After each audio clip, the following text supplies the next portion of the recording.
నమస్కారం అండి. నా పేరు నాగిపోగు లక్ష్మీదేవి. నా భర్త పేరు నాగిపోగు హరిఓబయ్య. మాది బ్రహ్మంగారి మఠం, వైఎస్ఆర్ కడప జిల్లా, మల్లెపల్లి హరిజనవాడ. నా సమస్య ఏంటంటే, నాకు 3 సెంటు ఇల్లు గవర్నమెంట్ తరఫున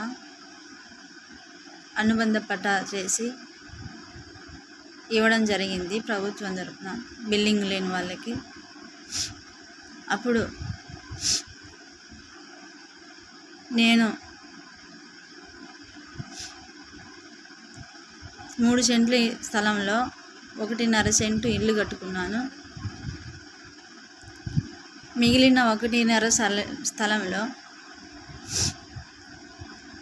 వంట రూముకు, బాత్రూముకు మిగిలిన స్థలం ఉంచుకొని కట్టుకుందాము అనుకునేలోపు ప్రమాదవశాత్తు నా కన్ను పోయింది. పురుగుబడి చాలా ఆర్థికంగా సాయం చేసేవాళ్ళు లేక ఇబ్బందులు పడి నాకు 2 ఆడపిల్లలు. అది ఆ స్థలము బరగొడ్లను కట్టేసుకుంటా అట్ట వాడుకుంటా ఉండడం జరిగింది. నాకు చూపు సరిగా లేనందువలన నా భర్త కూలికి పోవడము, ఆటో తోలుకోవడము, కొద్ది రోజులు ఆర్టిస్ట్ డిపోలో పనిచేయడము, అట్టా మా కుటుంబాన్ని పోషించేవాడు. ఈ మధ్య కాలంలో పింఛన్ కూడా ఇస్తున్నారు నా పరిస్థితిని చూసి. విషయం ఏంటంటే, మా నాన్నకు సొంత ఊరు మల్లెపల్లె గ్రామంలో. ఒకప్పట్లో 30 సంవత్సరాలు అయింది మా నాన్న ఊరు వదిలిపెట్టి వెళ్ళిపోయి. అప్పుడు మా నాన్న ఇల్లు కొట్ట ఉండేది. 5 సెంట్లు మా నాన్నకి ఇందిరమ్మ ప్రభుత్వంలో ఇచ్చేవారు. ఆయనకి ఇచ్చిన స్థలంలో నన్ను మల్లెపల్లె గ్రామంకి ఇచ్చారని, నాకు మా అత్తింటి వాళ్ళు ఇల్లు వాకిలి ఏమి ఇవ్వలేదని మా నాన్న ప్రభుత్వం నుంచి 3 సెంట్లు ఇల్లు కేటాయించడం జరిగింది. ఆ 3 సెంట్ల స్థలంలో ఇంకా 1.5 కట్టుకుంటే ఇంకా 1.5 స్థలం చుట్టుపక్కల మా స్థలాన్ని ఆక్రమించినారు. చాలా కేసులు తిరిగి, స్టేషన్ల చుట్టూ తిరిగి, ఇవి రెవెన్యూ చుట్టూ తిరిగి చాలా కష్టాలు పడ్డాము. వేరే వాళ్ళు వెనక పక్క సెంటు స్థలం ఆక్రమించుకున్నారు. ఇప్పుడు ప్రస్తుతం మా అమ్మ షుగర్ పేషెంట్, షుగర్ డౌన్ అయ్యి ఉంటుందో ఈరోజు ఉంటుంది రేపు అనే సిచ్యువేషన్ ఉంది. మా అత్త మంచంలో పడి ఆమెను చూసుకుంటా అంటే ఆమె చనిపోయింది. మా మామ కుష్టివేది, 2 కళ్ళు కనిపించవు. మా నాన్నకు 2 కాళ్ళు ఇరిగిపోయి ఆయనకు బాగాలేక ఇబ్బంది పడిగా ఉండేవాళ్ళము. నాకు మా తరపున పెద్ద చిన్న అనేవారు స్టాండర్డ్గా లేరండి. ఇక్కడ కొంతమంది నాయకులు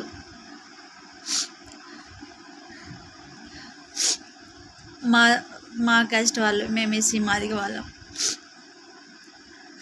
వాళ్ళు అమృతయ్య, మిషాల్ పుల్లయ్య, నడిపెన్న,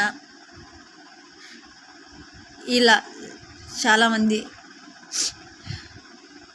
వాళ్ళు దౌర్జన్యంగా మా ఇంటి మీదకి రావడం, నా మీద దాడి చేయడం, ఈ స్థలం నీకు ఎట్టొచ్చింది, నీకు ఏ గవర్నమెంట్ ఇచ్చింది, ఎవడు ఇచ్చింది అని చెప్పి, నేను పట్టా చూపించినా కూడా నీకు ఇది ఫేక్దని చెప్పి నా వేలు విరచడం, నా వికలాంగత్వాన్ని వేలెత్తి చూపడం, చెప్పలేని విధంగా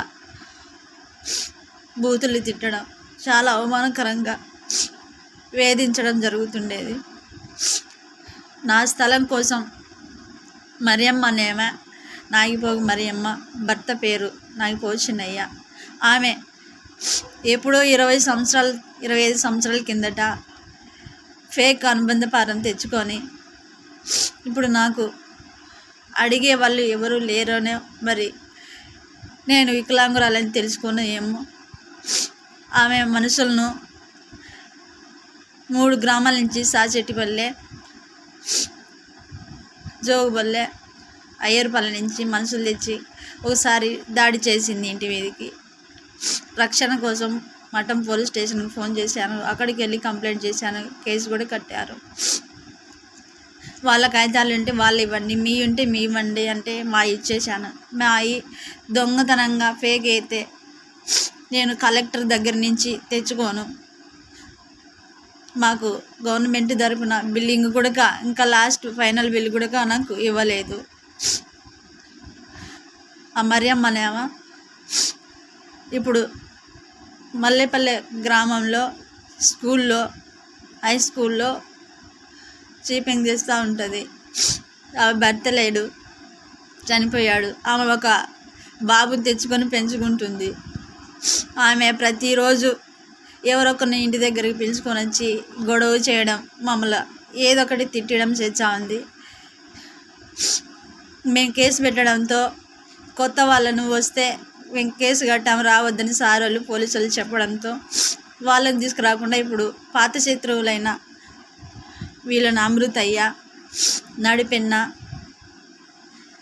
మిసాల పుల్లయ్య వీళ్ళని తోడుకొని వచ్చి మొన్న మా ఇంటి దగ్గరకు వచ్చి నా వేలు విరిచి ఎడం చేతి వేలు మీదికి వచ్చి రిమ్స్కి ఆసుపత్రికి వెళ్ళాను.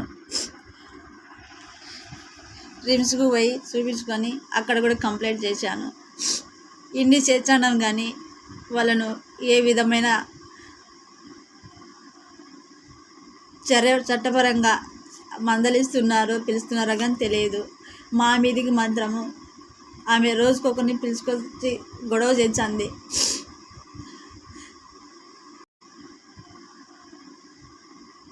చట్టపరంగా మందలిస్తున్నారో పిలుస్తున్నారో కానీ తెలియదు.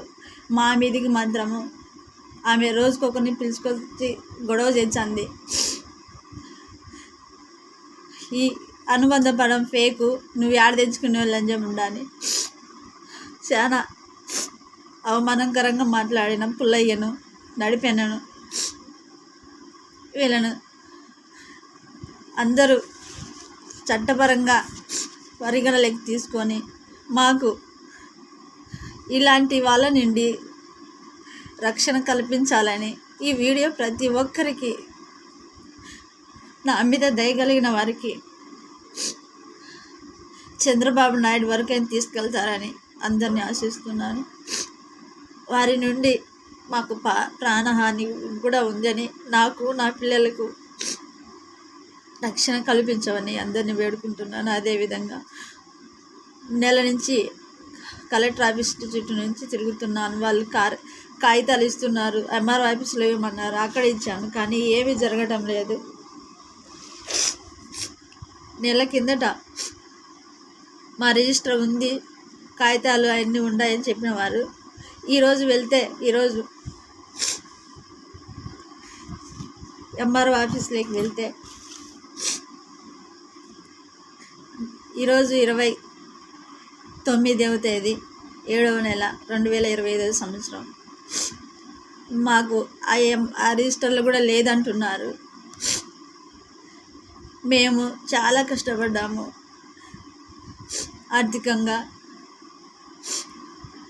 దయచేసి నారా చంద్రబాబు నాయుడు గారు, లోకేష్ గారు మేము విన్నవించుకునేది అంటే, అయ్యా నేను ఎంఆర్పిఎస్లో జిల్లా క్యాడర్లో పనిచేశాను.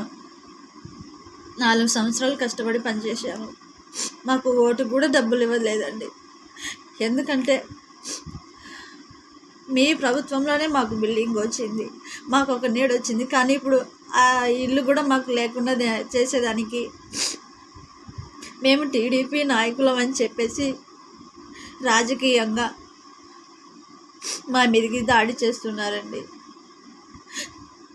అక్కడి నుంచి మీరు అన్నీ చేస్తారు చెప్తారు, కానీ మీ కింద ఉండే వాళ్ళని కూడా మీరు చూసుకుంటారని మా విన్నపం. మాలాంటి వాళ్ళు ఎక్కడో ఒక చోట ఎవరో ఒకరు నా ఏది అందక మీ గవర్నమెంట్ తరఫు నుంచి ఏ సాయం లబ్ధి లేక ఉంటామనేది, చాలా కష్టపడుతుంటామనేది మీరు గ్రహించాలండి. ఎందుకంటే నా పిల్లలకి 2 పిల్లలకు అమ్మఒడిని రాలేదు, అది కూడా రాకుండా చేశారు. నా పెద్ద పాప 8వ తరగతి, చిన్న పాప 6వ తరగతి. నాకు ఉండడానికి ఈ ఇల్లు కూడా లేకుండా చేయాలని చేస్తున్నారు.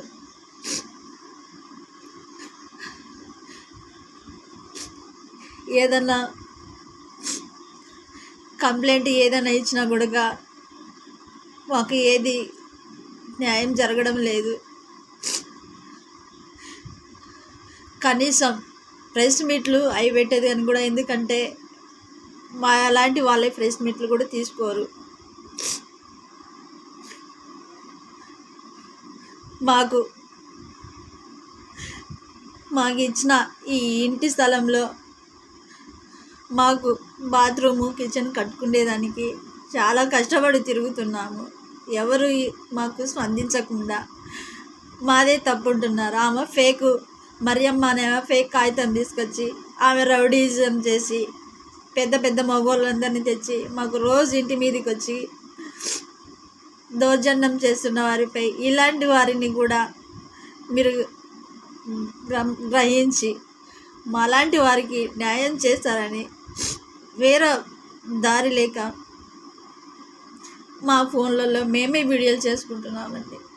అయ్యా చంద్రబాబు నాయుడు గారు, లోకేష్ గారు ఎప్పటి నుంచో ఉండి మీ కార్యకర్తలకు పనిచేసే వాళ్ళే కాదండి, వాళ్ళనే కాదండి, మధ్యలో మాలాంటి వాళ్ళు కూడా వస్తారు. మేము విశ్వాసంతో, నమ్మకంతో, కోటి ఆశలతో మీరు గెలవాలని, మీరు వస్తే మాకు మా భవిష్యత్తుకు ఆదరణ, మా పిల్లలకి అనే నమ్మకంతో, ఓటుకు కూడా డబ్బులు ఇవ్వకపోయినా మా మందకృష్ణ మాదే గారు ఆయన గౌరవించి ఆయన చెప్పినట్టుగా ఆయన బాటలు నడిచి కష్టపడి తిరిగి పనిచేసి వేశామండి. కానీ ఇక్కడున్న స్వార్థమైన మనుషులు మమ్మల్ని అణిచివేతకు గురి చేస్తున్నారండి. మేము ఏం చేస్తున్నా సాగుతుంది అని మాలాంటి బలహీనుల మీద, వికలాంగుల మీద, మహిళలని కూడా చూడకుండా రౌడీజానికి పాల్పడి నానాక చిత్రహింసలకు దాడి చేస్తున్నారండి. దయచేసి చంద్రబాబు నాయుడు గారు, ముఖ్యమంత్రి గారు మాలాంటి వాళ్ళకు న్యాయం చేయండి.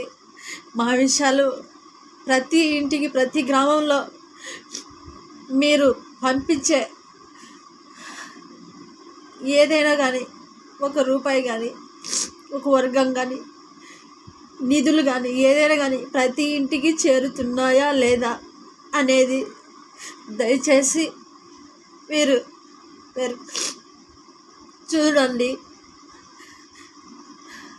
ఎందుకంటే ఏ లబ్ధి పొందకుండా, ఏ ఆధారం లేకుండా ఉన్నామండి మేము మాలాంటి వాళ్ళము. ఎవరికి చెప్పినా మమ్మల్ని పట్టించుకునే వాళ్ళు లేరండి. ఎందుకంటే మాకు మా తరపు నుంచి సపోర్ట్ చేసేవారు కానీ లేరండి. వాళ్ళకు నచ్చినట్టు ఉండకపోతే మాకు ఏ గుర్తింపు లేకుండా మమ్మల్ని వాళ్ళము ఎవరికి చెప్పినా మమ్మల్ని పట్టించుకునే వాళ్ళు లేరండి. ఎందుకంటే మాకు మా తరపు నుంచి సపోర్ట్ చేసేవారు కానీ లేరండి. వాళ్ళకు నచ్చినట్టు ఉండకపోతే మాకు ఏ గుర్తింపు లేకుండా, మమ్మల్ని పట్టించుకునేవారు లేకుండా, మాకు వచ్చేటి కూడా రానికుండా చేస్తున్నారండి. మాలాంటి పేదవాళ్ళని నేను, నా పిల్లల అన్నదలు కాకుండా మా పరిస్థితిని గమనించి నాకు న్యాయం చేయండి.